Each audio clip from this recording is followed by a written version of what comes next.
Well, welcome everyone, especially you, Margaret.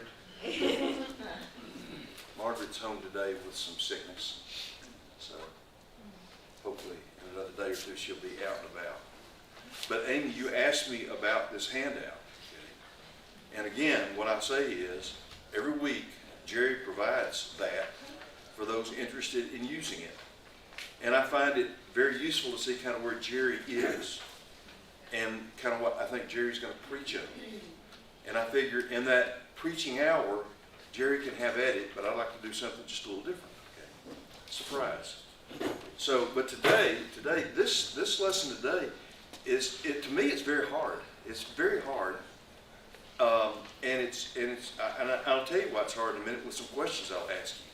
But then again, he handed out some questions for us with regard to reconciliation that I think are important and worthy of our just discussion. And what I'd like to do is just kind of hand out some questions and hear your thoughts on it today. As for how you all got this right here, it would have never happened had I not given it to Rick, and Rick had not called Bob, and Bob not told him how to do it, because he could understand what Bob was telling you. And so therefore you have this in your hand. Compliments of not me. So let me start out just what Jerry talked about in his sermon today out of Matthew. What did you get from that? How would you summarize what he said this morning, briefly? Don't everybody raise your hands at once. What'd you get out of it? He preached on forgiveness. He preached on forgiveness. Really, really good. Thank you. That's good. And what is our lesson on today? Reconciliation. But he preached on forgiveness. So let me just ask my first difficult question, which I am still trying to answer for myself. And I've got an idea.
was no reconciliation. There was none. I mean, what's the feeling that you had after that? Yes, sir. Steve, I'm sitting here contemplating, what does reconciliation look like after the fact? Does it mean that you have that same relationship, that same level of relationship? Not necessarily, I don't think so. You can't always return to that same level. You could be reconciled and that I don't harbor any ill will to you, but at the same time, our relationship damaged. Walt, I hear what you're saying, and I think I think that's true, but I don't know that it ought to be that way. I'm not sure it ought to be that way. I think as far as I'm concerned, it's the same way with forgiveness. People talk about forgive and forget. How many of us with forgiveness forget? That's pretty tough, isn't it? And in the same way, I think with reconciliation and the relationship that you have going forward from that reconciliation, I think it's totally dependent upon the reconcilers. It takes two, as Raven said, it takes two to reconcile. Well, I'm just thinking about relationships like abuse. Yeah. Reconciled with the abuser, so to speak. There wouldn't be that level of trust, especially if it's a severe abuse. Well, I think Paul addresses a situation like that. In 2 Corinthians, Paul is dealing with a situation, I think, where the church at Corinth, and I don't know, we're just reading letters, we're reading one side of it, but there's been some horrible accusations made against Paul. And 2 Corinthians, in large part, is a letter that Paul is writing back to them about reconciliation. And in that, I think that they have identified a person there in the church in Corinth that's a real problem. Okay? A real problem. And at least he was a real problem. He was the cause. And yet, he's at a point where he has repented. He's basically gone to the church and said, I am sorry. This is what I did. I'm sorry. And what Paul has to say is, look, you can't hold that against him the rest of his life. Reconcile with him and go forward and fill him with love. Tell him how much you love him and go forward with that. And I will tell you, I hear what you're saying, Walt, because I think true and deep reconciliation is extremely hard to achieve, because we just all have memories and we hold on to those memories. We have scars that just don't seem to want to go away. But I think Paul would teach that in the Spirit, through Christ, in Christ, through the Spirit, however you want to say it, that when we can take on that attitude, when we can truly recognize what our relationship is with God, then that relationship can be made right with others. I mean, with Paul's teaching, to me it's always like, here we are, and here's our relationship up here with God, okay? And this has got to be right.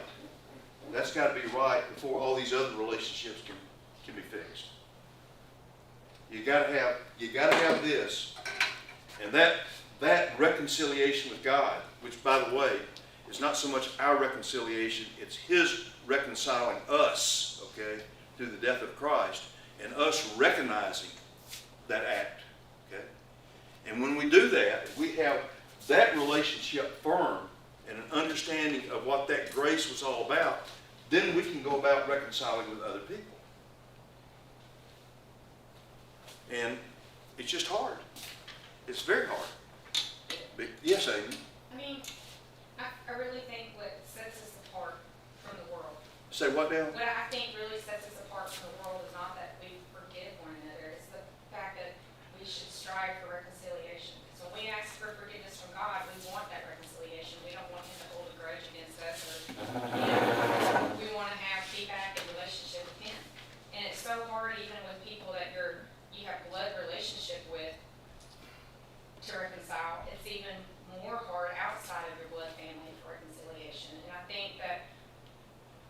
truly follow God, the reconciliation part of forgiveness is very critical.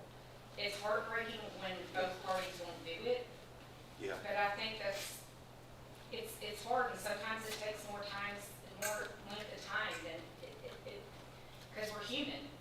yeah, It's the hardest part, is to let go of the hurt sometimes. Even though you've forgiven someone, it's letting go of the hurt and reestablishing their relationship. yeah. I guess, Amy, I hear what you're saying, and I certainly, I believe that.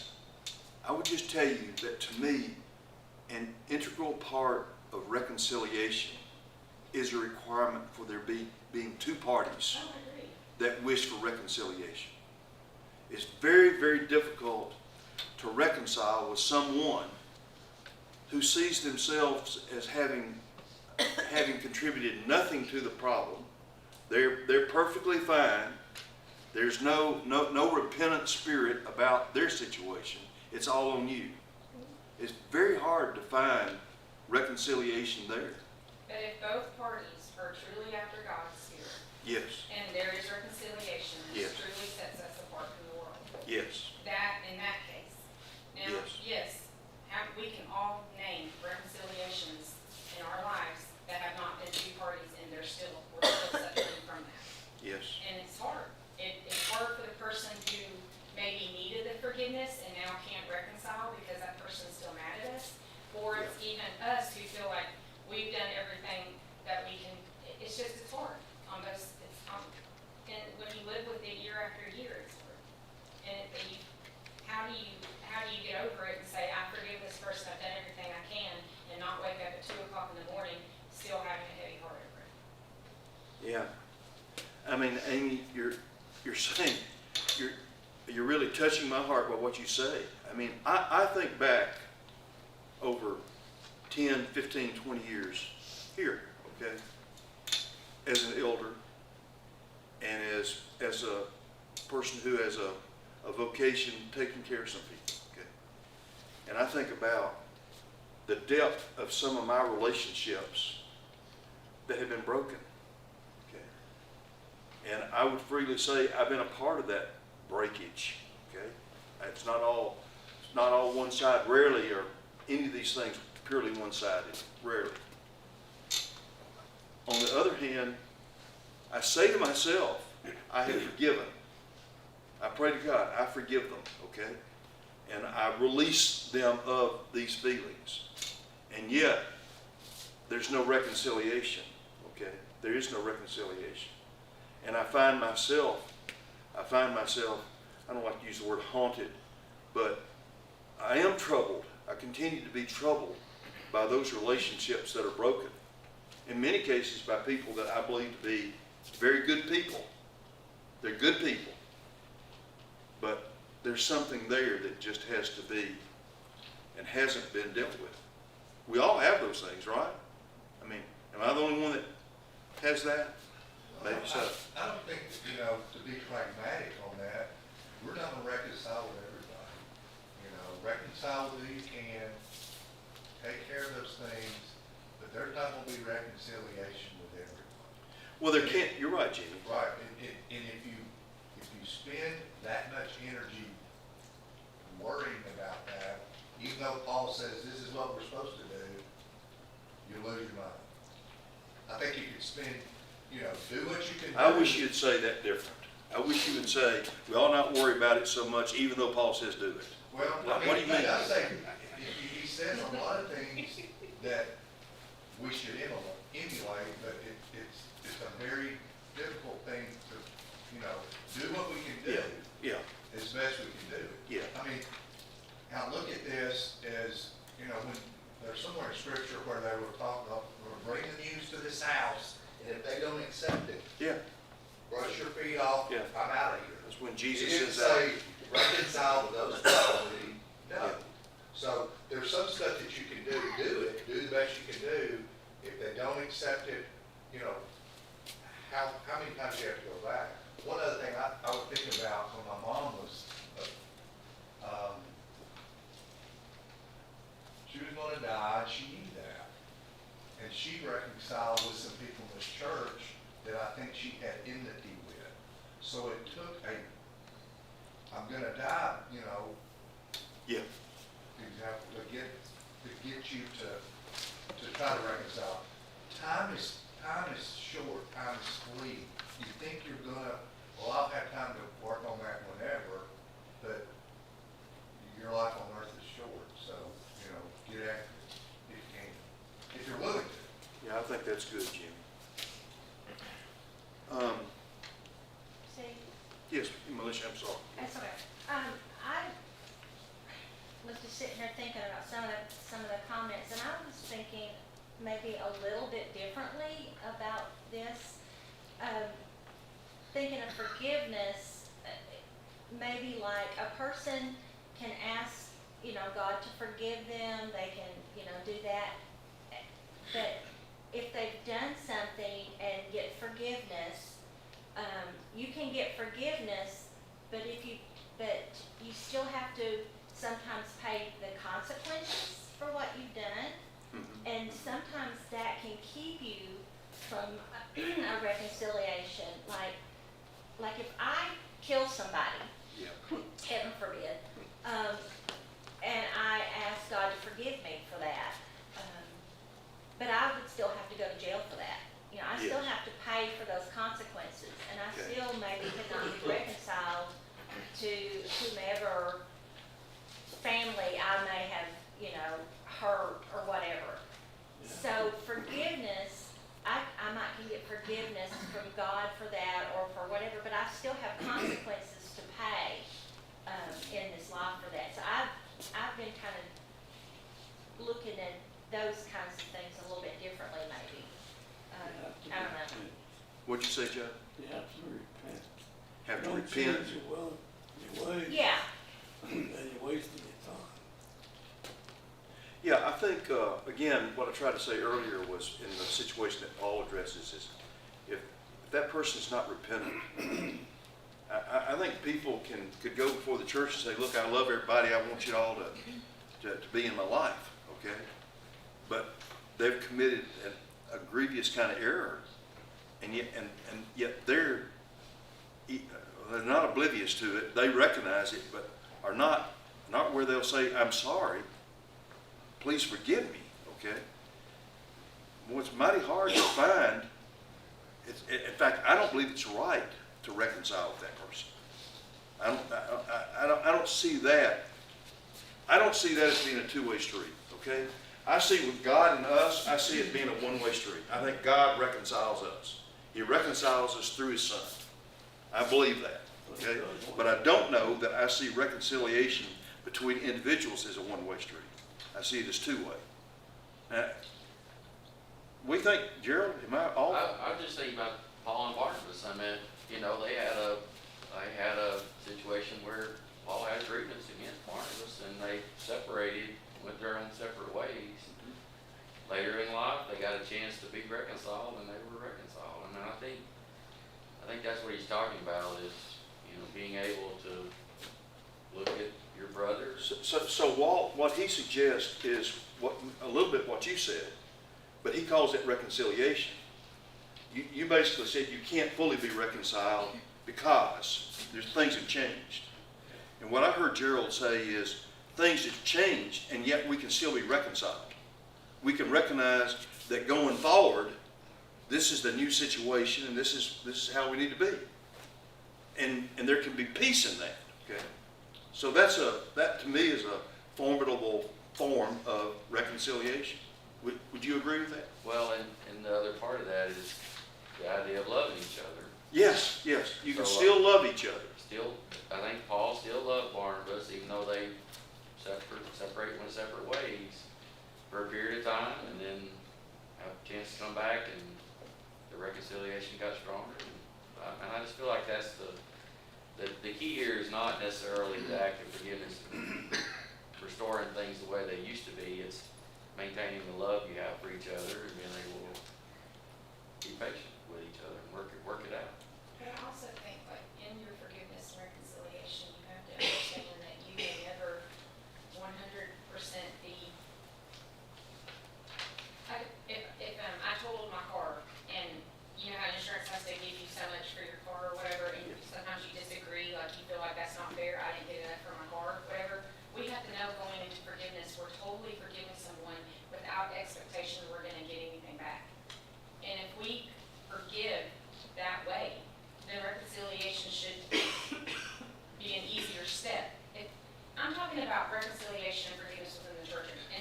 talking about, you're basically saying a reconciliation where your idea of forgiveness still holds something on the person. You still got a card in your pocket. Yeah, like, That's not gonna be easy. and I'm not talking about like forgiveness and reconciliation with somebody within the family of God and somebody not inside the family of God. I'm talking about two people, like me and Jimmy. You know what I mean? I'm talking about forgiveness and reconciliation within the family. Mhm. And I'm saying that we can never have reconciliation if we haven't truly forgiven in the correct manner. Our relationship going forward might be a little bit different, but it can still bring glory to God because of, this is the new normal, But what I saw in the scripture when he was talking about step 1, step 2, step 3 in Matthew, right? I mean, step 1 is we have to try to reconcile together. And if we can't, and one of us doesn't have the correct spirit, then you bring a couple more people to be witnesses to whether or not this can be reconciled and whether or not we have the correct spirit. And if we still can't have the correct spirit, it has to go in front of the church. It hurts the church, it hurts the whole family if we can't be reconciled. Because it's gonna make the church family start taking sides. And if one of us are in the wrong on being able to forgive and having this spirit that we were talking about, like will not, no matter what, be part of the reconciliation, and that becomes a matter of the church having to decide what to do at that point. And that's what I'm saying, as a family member, like when there's something that's happened and you have two members trying to go through this forgiveness and reconciliation Yeah. process, like what's our duty? Where are we supposed to be in helping them to reconcile? In helping them do that. So, I'm gonna try to be a little bit careful how I tell this story because it's a true story. It's a true story right here.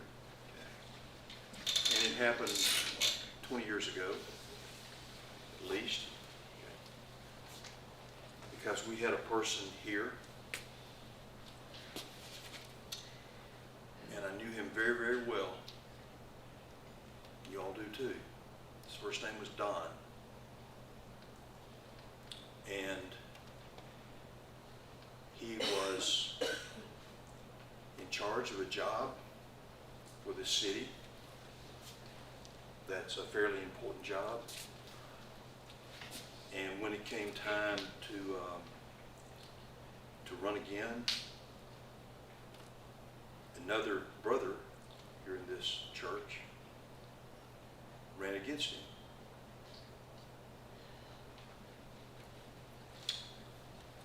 And it caused a lot of initial enmity because in fact there were things said and there were rumors created that were very destructive. And interestingly, they sat on opposite sides of that auditorium.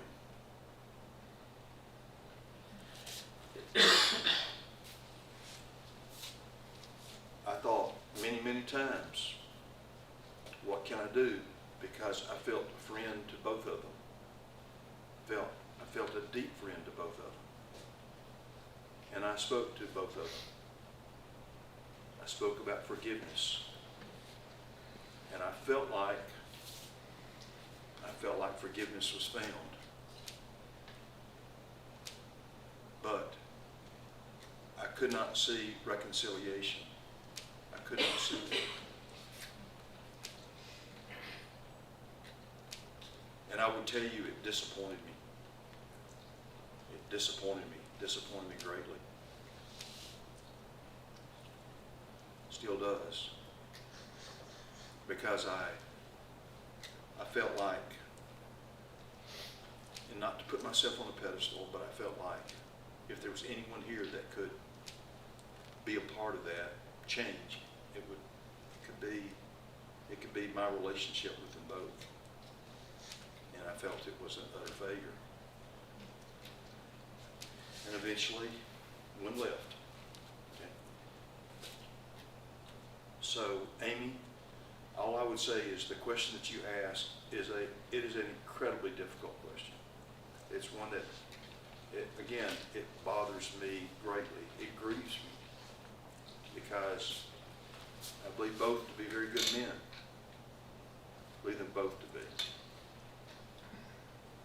another situation, one more recent.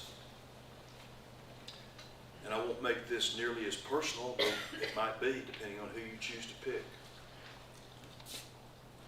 So there are a number who, after our elders made a decision about what women could and could not do here, they left.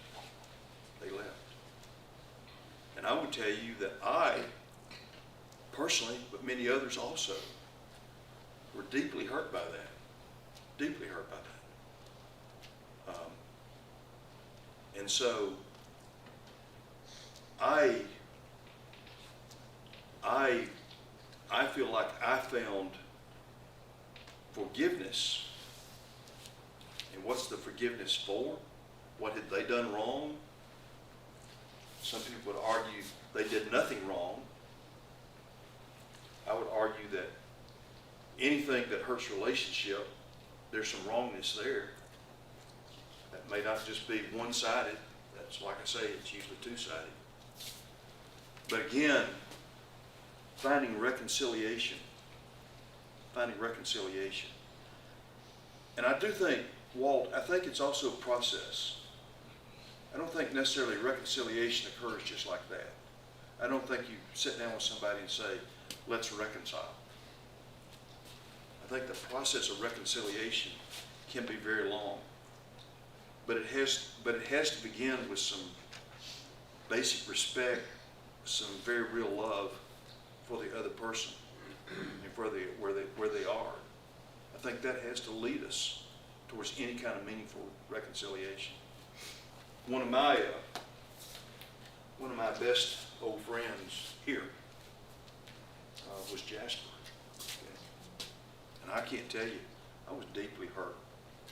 Deeply hurt. Yeah. And yet, you know, I've seen Jasper with some frequency since, okay? And I understand, and I love him deeply. And as far as I'm concerned, we have full reconciliation. But it does come with some discomfort. It does come with some pain. You have to be humble. It does come with some humility. Yes, it does. In fact, it comes with a whole lot of humility. Humility even to look at yourself. What role did you have in this? Either singly or as a group or as a corporate body. What was your role in this? Okay. We have to ask ourselves those questions. But the bottom line to me is that we be reconciled, which again, it is hard and it is process. And, you know, for myself, for this whole community here, I hope we continue to have reconciliation with good people and believers everywhere. We have to have that. That's a little introduction, okay? A little heavy. This is what Jerry produced for us. There's a front and a back. And the back side is where I want to spend some of our time, okay? 5, 6, and 7. And I'll ask these questions, and then let's give some consideration to how we might answer. 5, Paul calls us ambassadors of reconciliation. That's in 2 Corinthians, that's the fifth. We could read that, and you read it on your own. Where in your daily work, life, school, neighborhood, hospital, classroom, family, do you see opportunities to embody this role? Ambassadors, where do you see that? Where do you see it in your workplace where you can be an ambassador of reconciliation?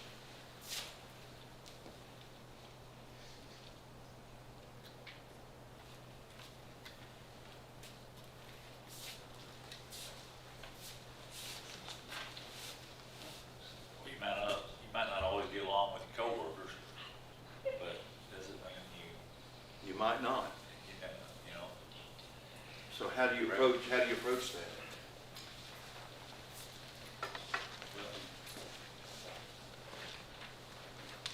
You could agree to disagree. I guess you could agree to disagree. You can do that. That is a good form of reconciliation. You understand where each other are. You understand that.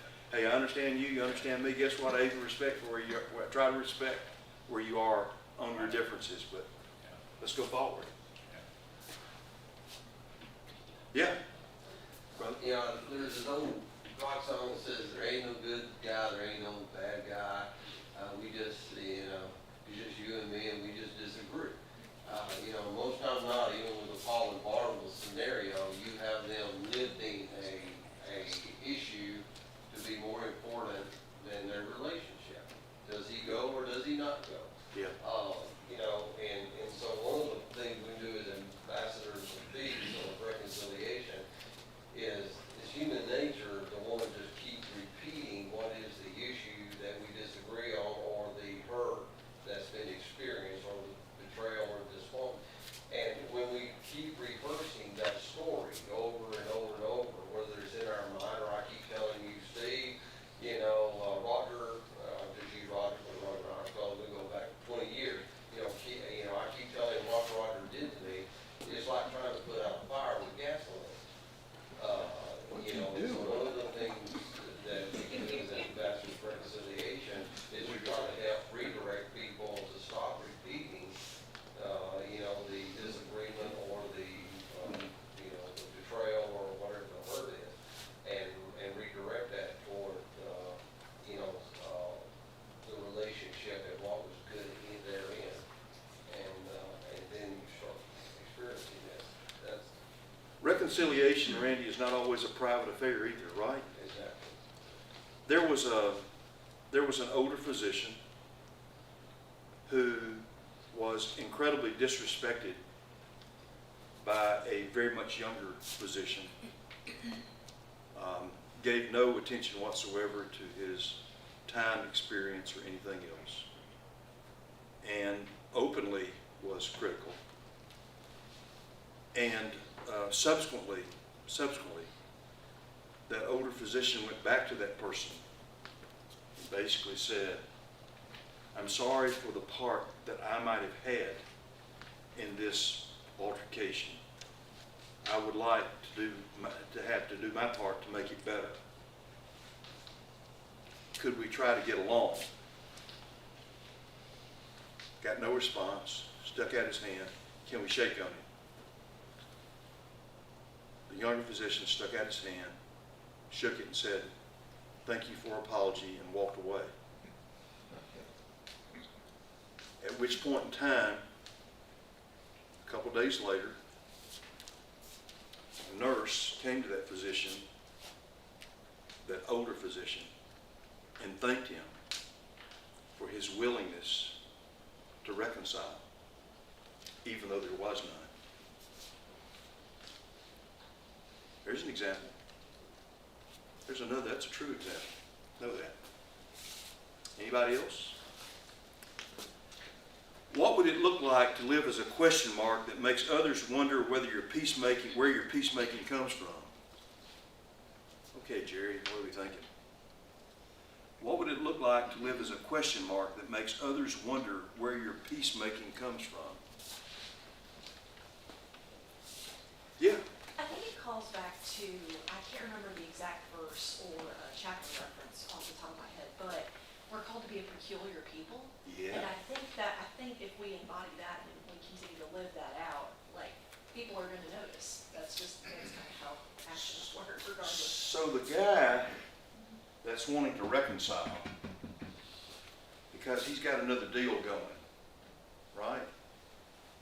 You know, the guy that when he's got tickets to the UT Syracuse game, okay, the people that he asks are the people that really he wants something from, okay? What's that guy made of, huh?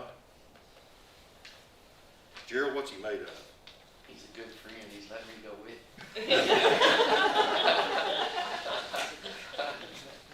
Yeah, you can read motives into people, can't you? People see your motives. Yeah. You know, a single act of reconciliation, okay?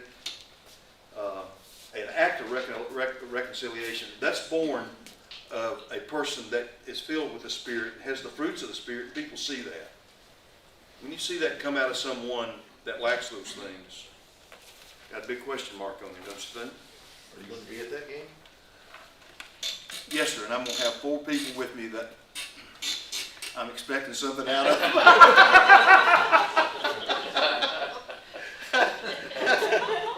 I may want one of them to drive down there for me. Okay. Yes, sir. You got a car? No. I think the idea of, there's some people that just, when they're in an issue like this, they always see the best in somebody else. They don't assume the worst, okay? And to me, this idea that being an ambassador is to try to help the group that you're dealing with, the people around you, to not always assume the worst in others. And just being different like that. I mean, I know I have a couple of friends that I can think about real well that, you know, I'm sitting over there thinking, you know, they're trying to cheat me, or, you know, they've got something going on, and they're thinking they really need this, you know, and we need to try to help them. And that causes others to kind of follow, They see that. you know, and I think that's the ambassador. I think it's empathy. Say what, Jim? I think it's empathy. If you could be an empath. She said, I think that's very, very important. Are you an empath? No. My wife says no. It's situational empathy. Which is, I found that I'm gonna confess here, as I've matured, especially in my work life, and this may be very telling, my capacity for empath at times, or empathy, is not what it used to be. Because the public is different than it's ever been. And you may experience that too, that, you know, there's things All my patients love me, Jimmy. I find my work life, I don't know if I have as much as I used to. There are aspects that are harder, for sure. Yeah, it's like, But when I said, are you an empath? I think all of us that recognize Jesus' love for us when we were sinners, we're empaths. We ought to get it. I'll tell you, I think it's so critical to all of us that we live not in that state of where we feel like we're judged and depressed because we're all sinners, but in the fact that we live in some joy and peace because we know we're forgiven sinners. Okay? I found a good practice for me some time ago was to look at the 10 Commandments. Okay? Look at the 10 Commandments and start working your way through the 10 Commandments. And count the ways that you've broken each commandment. Each commandment. Every commandment. Every one. And if you do that truthfully, if you do that in the way that Jesus said it, which was if you thought it, okay, then there's not a one of you in here that hasn't broken all 10 commands. And yet, here you are. By the grace and the blood of Jesus, here you are. I mean, surely you can empathize with someone else that's there, that needs forgiveness, that needs to be reconciled. How does the Spirit empower us to extend forgiveness and peace in place of hostility or division? I think we just answered that. All right, number 6. Let's look at that one just one. Conflict is a normal part of community life. Everybody here agrees with that? oh yeah. Get through life without conflict. The old couple that comes in and says they never had a fight. And I look at them and say, it's obvious you've never lived with each other, right? Joe? By the way, Joe was 91 yesterday. What do you think of that? Is he not one of the best looking 91-year-olds you've ever seen in your life? I'm expecting something for that kind of thing. How do we keep from seeing it as failure? Conflict. How do we keep from seeing it as a failure? and he answers it, but instead as an opportunity for growth in humility and love. So, do you ever go through periods in your life where you think every day is a conflict and I'm mighty sick of it? And I have, and I'm thinking that when it's happening just all the time, maybe I need to look at my own self. Maybe I'm the conflictor, okay? But at the same time, look, if we're gonna talk and have and express our opinions and be passionate about anything, is there gonna be conflict? Is there gonna be conflict in our church? Listen, is there gonna be conflict in our church? Oh, yeah. Yeah. You know, I mean, I find it so disappointing when people, their comment is, I want to be a part of the church where there is no conflict. What kind of church is that? What kind of church is that? Where there is no conflict? Church with the membership of one. What is wrong with the church when your elders all agree identically on the same thing? What's wrong with that? How much conversation has there been about anything? You know? The problem is not the conflict. The problem is the lack of resolution of conflict. We have conflict, but we have to resolve it. And when we can learn to resolve things in healthy ways, it makes us so much stronger. Because we, in fact, are stronger because we are different and because we do have conflict. Is that okay? Is that okay?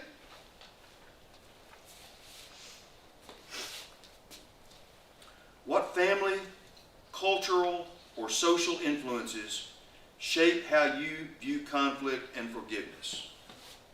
Oh boy. Oh boy.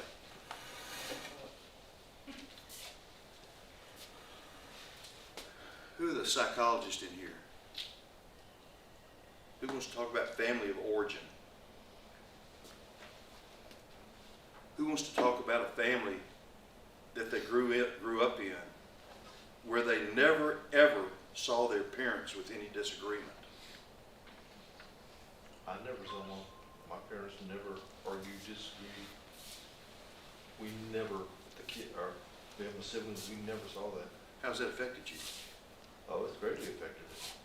I don't know how to handle conflict. I don't know how to resolve issues. I don't know how to argue my point. I don't know how to bring my viewpoint out. Carl, there are a world of people in your shoes. There's also a world of people in the opposite extreme. They have seen conflict in their family, and they've seen how not to deal with it. So I'm telling you, it makes a huge difference who you had teaching you, whether it was words or action. You learn. You see how that's done, and that becomes a part of it. And if you didn't get it at home growing up, where do you get it?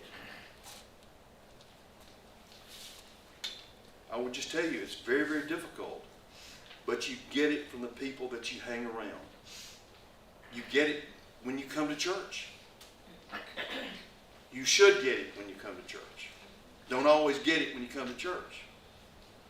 You know, one of the real easiest ways to deal with conflict is to simply avoid it. That's not good. You can avoid conflict. What you do is you just walk away from it, right? What happens to the problem? It festers and gets worse. It what? Festers and It gets worse. festers.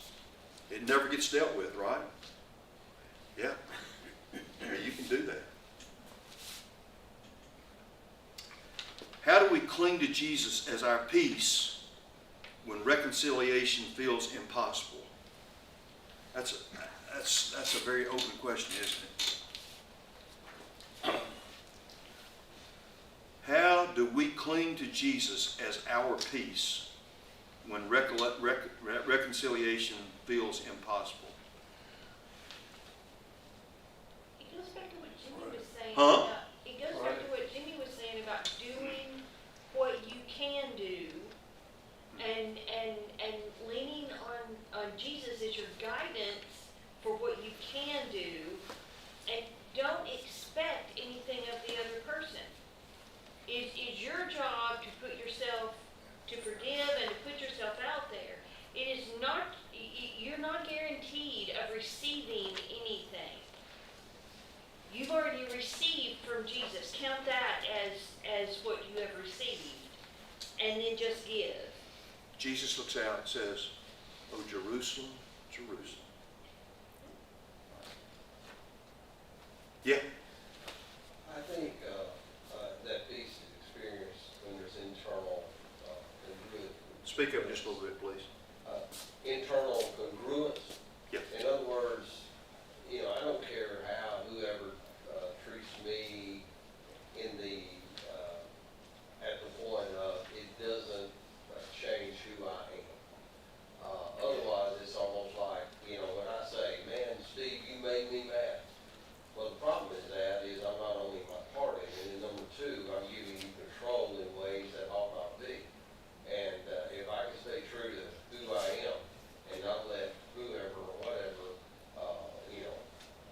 cause me to be different than who I am as a person, I think there's a peace there. It takes some maturity Totally. to have that status, doesn't it? Oh, So if you don't have that maturity, when you sit down and you go to that person, you want to reconcile, but there's just something about that person. Every time I begin a conversation, he sets me off. Okay? Where do you have your help then? What do you do? I quit looking at Facebook posts and Did you say you would make a Facebook post? No. Now, how do you deal with your weakness right there? How do you deal with that? Robert, how would you deal with it? Well, I was thinking about that, and I think about how Jesus handled situations, and what an example that is. And I think you don't give up on people. I mean, it's what Gerald was saying about seeing the best. I think don't give up on people. What you mentioned Jesus as an example. What did Jesus do, you think, when Jesus felt some element of anxiety? Is that right to say? Did I say that Jesus was anxious? No, I don't want to go there, but I think yeah. What did Jesus do? He talked to his Father. Yeah, he went and talked to the Father. He prayed. He prayed about it. So I think that there's two things that we ought not let get past us in those situations. And one is just personal prayer, okay? But I'm going to give you another one, and that is go to a trusted brother or sister confidentially and talk about it. Now, that's not to say develop some sort of triangle where the two of you got to go nail somebody, okay? Because they're wrong and you're right. That's not what I'm talking about. I'm talking about you go with the attitude of humility yourself that I need some help with this. How do I deal with this? First question is, tell me, is there something in me that I need to change before I can make it right? Two, what's my strategy? How do I approach this person to make this right? How do I do that? But don't just get it all hung up in here by yourself. That is what the body of Christ is for out there. That's what we're for. That's what we're all for. And it doesn't have to be an elders, don't have to be an elder's wife, go to somebody that you view as mature and faithful that will help you through this. But don't just hang it all up in here. Where in your life is reconciliation most needed right now? Oh, golly. I'm going to give you about 30 seconds to think about that for your own self. Where in your life is reconciliation most needed right now? Is that just in the church or anywhere? That's anywhere. That's anywhere. That's anywhere, Sil. There's, just realize, again, you can go just so far with reconciliation. And then it's on the other side that has to answer that. Hey, Steve, as just occurred to me, Yes. in Jesus, we mentioned Jesus, we're talking about reconciliation. Did Jesus ever reconcile with the Pharisees and the Sadducees?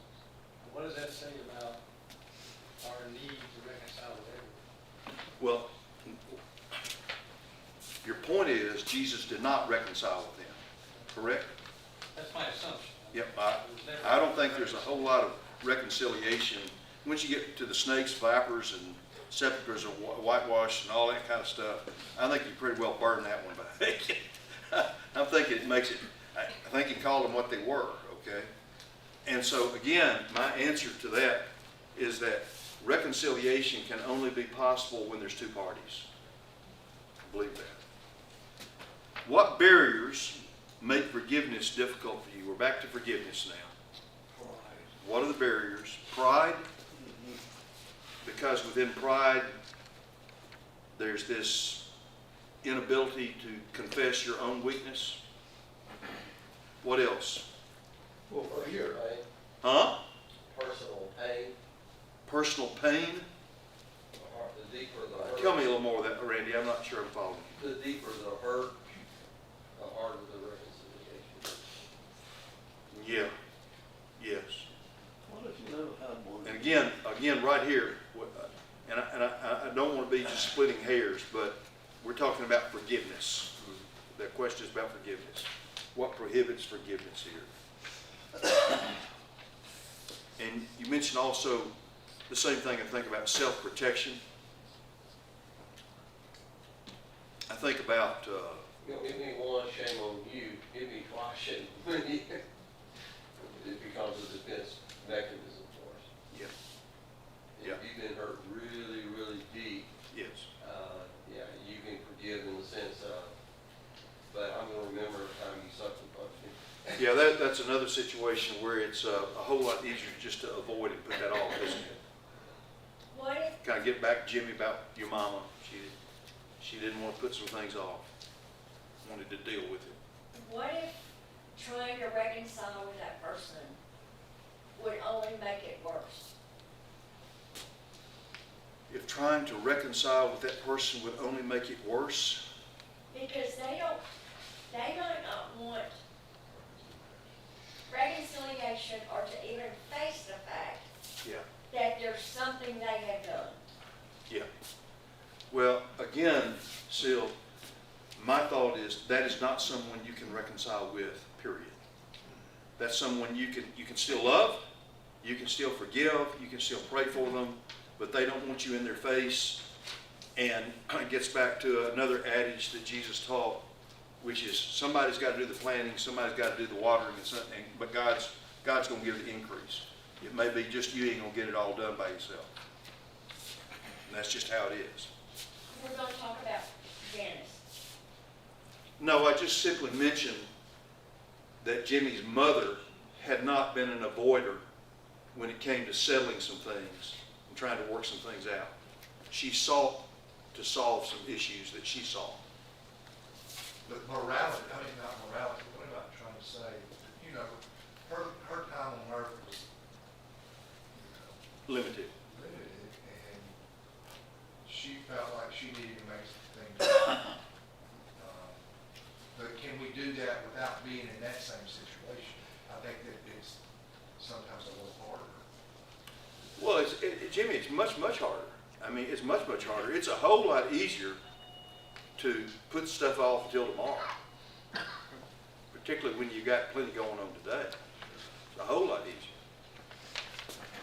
Was that the last bill? Yes. Can I read one last question? Yes. I feel like I am complete having done that.